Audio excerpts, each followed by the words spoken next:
오늘은 우리가 이정록 시인의 희망의 거처라는 시를 공부를 할 건데요. 이정록 시인은 약간 의자라는 시로도 또 요즘에 많이 출제가 되고 있었던 그런 시인이고요. 이 시는 이제 이전에 모의고사 기출에 출제된 적이 있어요. 선생님이 그때도 이제 읽어보고 되게 좋은 시다라고 생각을 했는데 또 이제 2026학년도 수능특강에도 실려 있다 보니까 앞으로 학생들이 더 많이 만나게 되는 시가 될 것 같습니다. 그래서 모의고사 기출 작품이자 2026학년도 수능특강에 수록된 이 시 한번 쌤과 함께 공부를 해보도록 합시다. 자, 여러분, 쌤이 해석을 해주기 전에 우리 친구들이 언제나 좀 혼자서 읽어보고 무슨 얘기를 하는 건지 고민해보는 시간이 매우 필요하다라고 쌤이 늘 말을 합니다. 그냥 모르겠으니까 해석이나 들어보자 라는 태도로는 절대 본인의 해석 능력이 좋아질 수가 없어요. 뭐든 본인이 찾아보고 해석해보고 그리고 쌤의 해석과 비교해봐서 이런 거구나라는 걸 알아가야 됩니다. 자, 우리 제목부터 볼게요. 희망의 거처래요. 여러분, 이 작품은 뭐에 대한 이야기를 하겠어요? 그쵸? 당연히 희망에 대한 이야기를 하겠죠. 그쵸? 근데 다만 희망에 대한 이야기를 무엇으로 할까? 이걸 우리가 한번 잘 고민을 해보면 좋을 것 같네요. 자, 주제는 딱 봐도 뭔가 희망과 관련된 어떤 이야기가 나와야 될 것 같아요. 옥수수 떼는 땅바닥에서 서너 마디까지 뿌리를 내딛는다. 땅에 닿지 못할 헛발일지라도 길게 발가락을 들이민다. 자, 여러분, 언제나 친구들이 시를 쉽게 보는 방법 하나 알려줄게요. 모든 시에는 말하는 이인 화자가 늘 존재합니다. 언제나 존재해요. 언제나 화자가 존재하는데 쌤은 이렇게 봐요. 시는요, 화자가 내 얘기를 하는 시와 화자가 남 얘기를 하는 시가 있어요. 여러분, 이 시는요, 옥수수 때는 하고 시작했죠. 화자가 화자 이야기를 합니까? 옥수수 때 이야기를 합니까? 그렇죠. 옥수수 때 이야기를 시작하고 있죠. 그럼 여러분, 이때 이 옥수수 때는요, 화자가 주목하는 것이에요. 그걸 우리가 문학 개념으로 시적 대상이라고 합니다. 화자가 주목하는 모든 게 다 시적 대상이에요. 옥수수 때는 땅바닥에서 서너 마디까지 뿌리를 내딛는다. 여러분, 서너 마디까지 꽤 멀리 내딛네요. 땅에 닿지 못할 헛발일지라도 길게 발가락을 들이민대요. 여러분, 그게 나에게 있어서 어떤 결과를 못 가져온다 하더라도 이걸 내가 도전하고 노력하는 의지적인 모습이 보이는 걸 알 수 있겠죠. 이어서 허방으로 내리는 저 곁뿌리처럼 지규법이죠. 비유적 표현입니다. 마디마다 맨발의 근성을 키우는 것이다. 여러분, 옥수수의 행위를 화자는 이렇게 정의 내리고 있죠. 화자의 어떤 생각이요. 그 사람은요, 마디마다 맨발의 근성을 키우는 행위라고 보는 거예요. 목을 때까지 울컥울컥 음성 상징어죠. 부젓가락 같은 지규법이죠. 뿌리를 내미는 것이다. 누가요? 옥수수떼가요. 여러분, 여기까지가 옥수수떼를 어떤 관찰하고 묘사하고 있죠.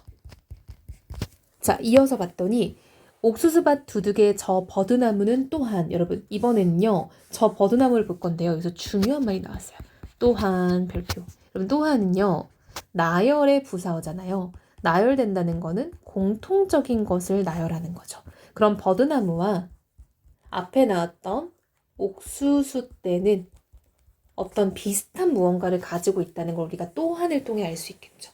제 흠집에서 뿌리를 내려 제 흠집에 박는다. 여러분, 흠집은요, 버드나무에게 있어서 어떤 흠집 났던 상처잖아요. 그쵸? 상처의 흔적인데, 흉터인 건데, 그곳에서 뿌리를 내려 자기의 상처에다가 뿌리를 박는데요.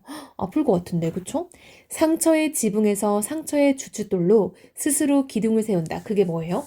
흠집에서 뿌리를 내려 자기 흠집에 뿌리를 박는 걸 상처의 지붕에서 상처의 주춧돌로 기둥을 세운다라고 누가 해석했어요? 화자가 그렇게 해석을 했어요. 자, 여러분, 지금까지 화자는요, 두 가지를 봤어요. 첫 번째 옥수수떼, 두 번째 저 버드나무. 그러면서 마지막에 생이란 하고 여러분, 삶에 대한 어떤 인식으로 넘어가는 거 보이죠? 그럼 여러분, 이 시의 흐름은요, 앞에서 옥수수떼를 봤고요. 버드나무를 봤어요. 그걸 통해 생이란 하고 넘어가고 있는 거죠. 그럼 여러분, 옥수수떼에서 무슨 얘기를 했어요? 어떤 노력을 얘기했죠. 헛발일지라도 계속해서 뭔가를 하는 노력. 버드나무에서는요, 상처를 딛고 거기다가 뿌리를 내리는 어떤 그런 근성을 봤어요. 생이란 자신의 상처에서 자신의 버팀목을 꺼내는 것이라고.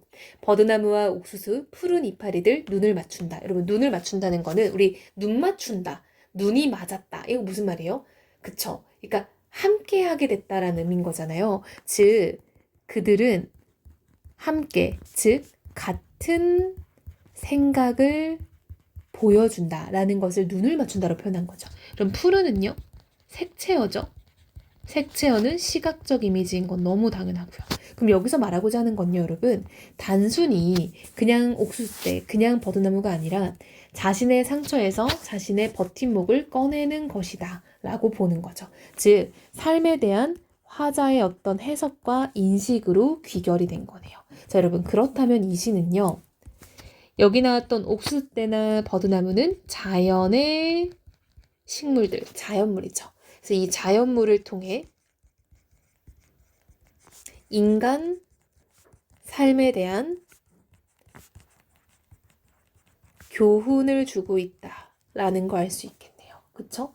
근데 여러분 특히 뭐 발을 내딛는다 이런 말들 있죠? 땅에 닿지 못할 헛발이다 이런 것들은 의인법이죠. 그쵸? 의인법. 그래서 자연물을 의인화하고 있다라는 것도 체크하면 좋을 것 같습니다. 그래서 이 작품은 이제 이런 옥수수대나 버드나무에 대해서 화자가 나름 고민을 많이 했겠죠. 그쵸? 성찰하는 결과 삶에 대한 어떤 교훈을 이끌어냈다. 그래서 교훈적 시다라는 것도 체크하면 좋을 것 같네요. 자, 여러분 주제는 뭐겠어요? 그쵸? 결국 여기서 말하고자 하는 거는 헛발질하는 거 힘들죠. 상처 나는 거 아프죠. 즉 어떤 시련을 통한 성장, 어떤 극복에 대한 이야기를 하는 거겠죠.